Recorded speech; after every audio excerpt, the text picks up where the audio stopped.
Bisa senang apa tadi pelajaran di awal itu menyenangkan? Ya. Ada yang nggak hadir? Ada. Siapa? Joshua. Kenapa dia? Izin, Bu. Izin. Oke. Inilah berarti cuma satu orang yang nggak hadir kan? Ya, Bu.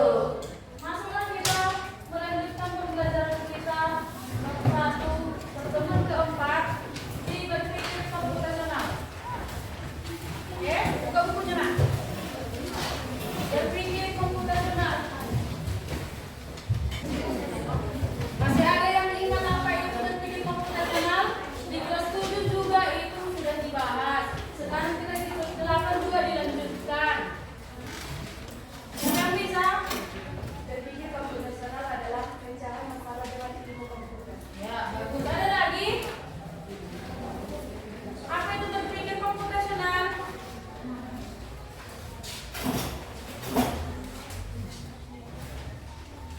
Berpikir komputasional itu yaitu pemecahan masalah menggunakan ilmu komputer. Oke. Berhubung kata lampu mati, jadi ibu tidak bisa mengaktifkan PowerPoint-nya. Apa itu definisi dari berpikir? Siapa yang bisa? Berpikir. Definisi dari berpikir. Kegiatan yang dilakukan untuk memecahkan suatu masalah. Ya, bukanlah buku tuh. Oke. Tuntunan berpikir komputasional yaitu pertama dapat menyelesaikan masalah secara lebih efektif, lebih cepat, lebih terarah. Yang kedua dapat memilih langkah-langkah yang tepat dalam menghadapi masalah dan menyelesaikannya. Ada 4 pilar dalam berpikir komputasional. Yang pertama dekomposisi. Kalau memang menurutmu ini penting, boleh kamu catat ya. Yang pertama dekomposisi. Ya. Dekomposisi ini artinya teknik pemecahan masalah dengan cara memecahkan masalah menjadi subbagian yang lebih kecil. Oke, yang kedua, pilar yang kedua, pengenalan pola. Pengenalan pola. Pengenalan pola merupakan teknik yang digunakan dalam berpikir secara komputasional. Dengan pengenalan pola tertentu, dengan melihat adanya kesamaan. Ketiga, abstraksi, yaitu sebuah aktivitas yang berkaitan dengan kemampuan untuk dapat memilih informasi yang ada dari permasalahan yang kompleks menjadi informasi yang lebih sederhana. Oke, yang keempat, pilar yang keempat ada algoritma. Algoritma adalah tahapan yang dilakukan untuk menyelesaikan permasalahan yang ada secara jelas dengan langkah-langkah yang ada dengan menggunakan bahasa yang mudah dipahami dan masuk akal. Karakteristik berpikir komputasional. Yang pertama, digunakan perangkat komputer yang dapat membantu menyelesaikan masalah. Yang kedua, memiliki kemampuan untuk mengumpulkan dan mengorganisasikan data serta melakukan tahapan analisis data. Oke, lanjut. Penggunaan teknik dasar berpikir komputasional. Ada di sini analisis dengan flowchart. Siapa yang pernah melihat flowchart? Contoh flowchart. Nah, ada di sini contoh flowchart. Dan ibu tuliskan ya. Mulai. Baru ini tadi prosesnya ini tadi kayaknya apa? Apa? Data. Yang mana tadi proses? Udah persegi panjang. Yang ini tadi apa? Decision. Yang ini Oke, mulai kita masukkan. Ini mencari apa ya? Mencari luas persegi panjang. Kita masukkan nilai apa? Nilai luasnya. Luas lebarnya berapa? Kita buat misalnya lebar 3, panjang 5.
rute perjalanan dan lokasi dengan menggunakan aplikasi Google Map.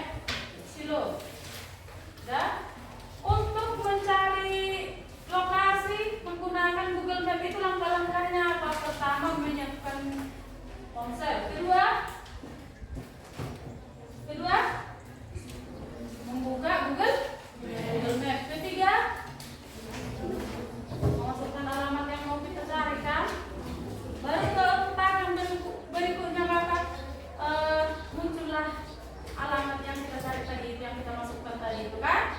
Oke, lanjut. Di sini ada video pembelajaran tentang berpikir komputasional.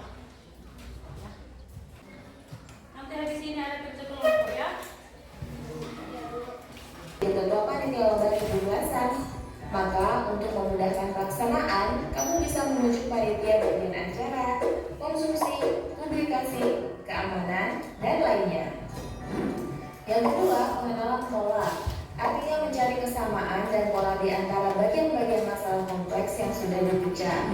Misalnya, kamu hendak melipat dan menyimpan jemuran di rumah, maka kamu perlu bisa mengenali jemuran milik ayah, ibu, kamu, adik, dan milik bersama seperti spray, handuk, dan lainnya. Ini karena jemuran-jemuran itu perlu disimpan di tempat yang berbeda. Yang ketiga, abstraksi. Artinya fokus pada informasi yang penting saja, mengabaikan detail yang tidak diperlukan.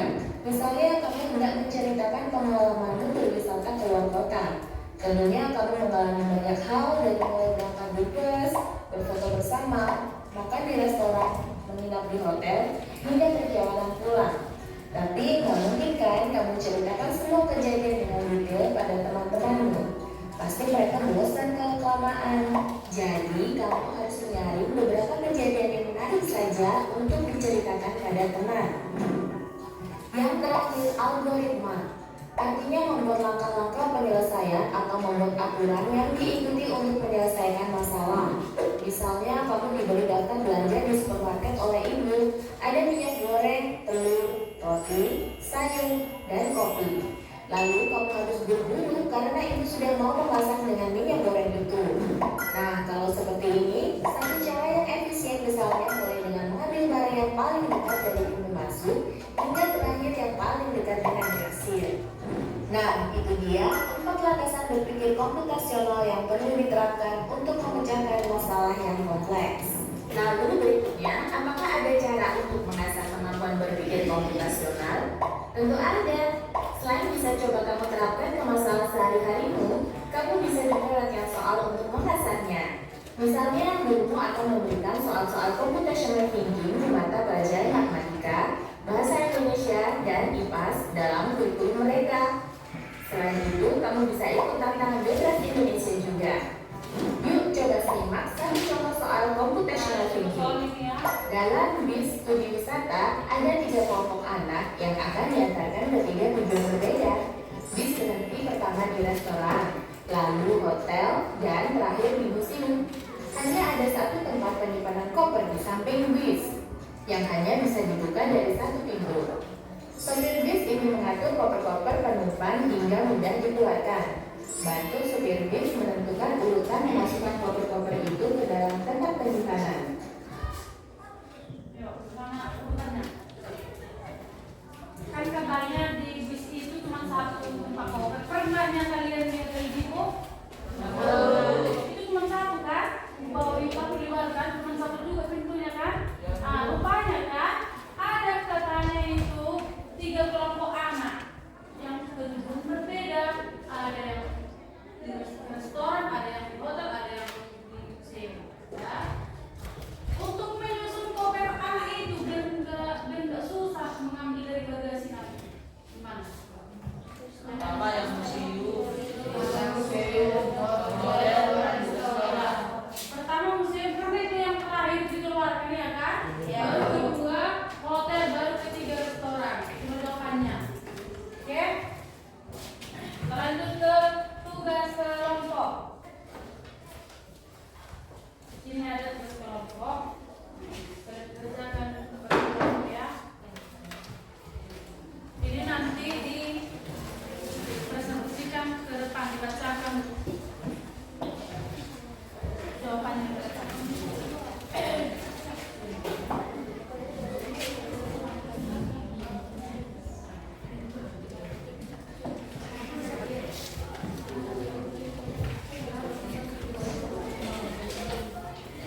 Yang kelompok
Nomor 2, apa yang berbeda berpikir cepat dan berpikir terstruktur. Berpikir cepat adalah mengerjakan masalah dengan cepat, sedangkan berpikir terstruktur adalah mengerjakan masalah dengan efektif dan algoritma desain menyusun langkah sistematis. Contoh dalam hidup menghitung garis persegi panjang. Refleksi cepat. Menurutmu benar mana yang paling sering melaksanakan kebenaran? Ketika tidak ada yang bertanya, kami tutup presentasi. Sekian dan terima kasih.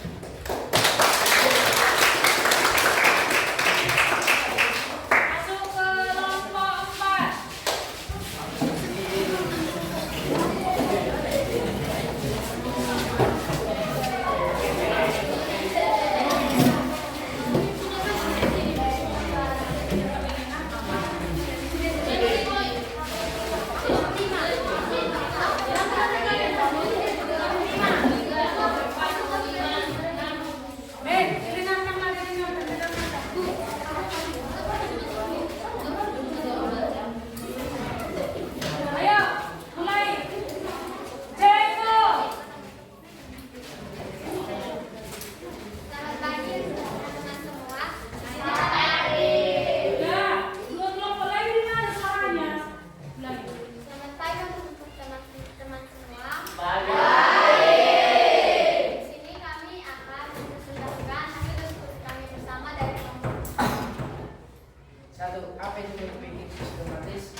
2.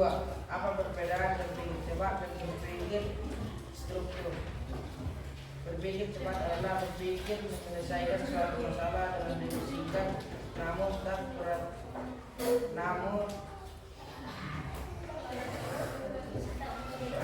beraturan dan tak pasti. Sedangkan berpikir struktur adalah berpikir untuk menyelesaikan masalah sesuai dengan urutan dan tahapan yang benar dan tepat. 3. Maka kalau